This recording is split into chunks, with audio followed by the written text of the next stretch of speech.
I am here in Chahak village, and I've come to see the work that the community has been doing to rebuild after the earthquake. As you know, the earthquake here in Herat destroyed many villages, and this is one of them in Chahak. 1,500 people died. 275,000 people were affected directly. روزی که زلزله شد، زلزله نابرفی که شد، مردم بیان به بیرون آمد. این قریه که من بیرون خونه چپه شده بود، بعض زیاد نه.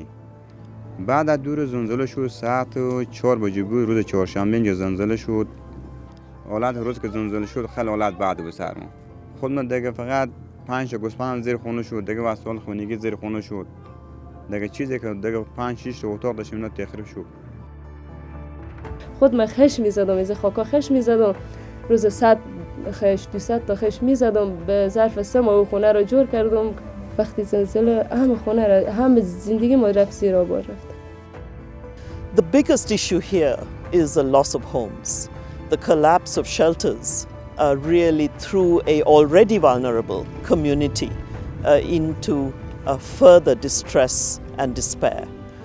So building back shelters and being able to provide basic needs and services was at the top of our agenda. خیلی تغییرات اومد. او که به زمین صاف ششته بودیم، هوای سرد بوده، خیلی تغییرات اومده. که یه خانه دار شدیم، بیامدیم داخل خانه زندگی میکنیم، غذای کافی اولادکای ما میخوره، از این سولار آفتابی استفاده میکنیم، از این سولار برقی استفاده میکنیم. خیلی زندگی ما خوب شده و خوشحال.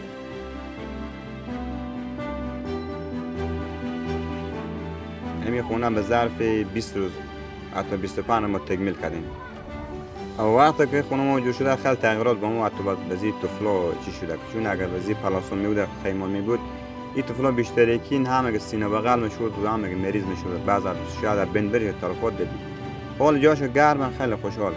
این تو کار یعنی هیچ کس فکر کنم یاد نمیده کسی که بیایه هم به تو خونه جور کنه، هم به تو پول بده، هم پول بده که تو خونه خود جور کن، هم پیسه بگیری. So UNDP with community leaders and the communities themselves and Norwegian Church Aid really came in right away.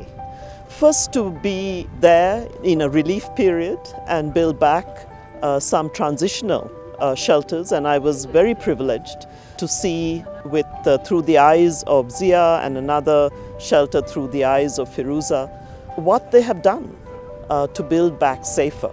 But this is not enough. What we've got to do is to be here to build back more permanently. And that, yes, is about housing, but it's also about water, about sanitation, food and health, education. All the health clinics and the schools were destroyed. So now building back again using local materials, local community skills is what we're going to do in this next stage. The story is not over. The journey has just begun to recover from this earthquake. But with what I have seen, the determination, the courage, the resilience of this community, I think we can do it.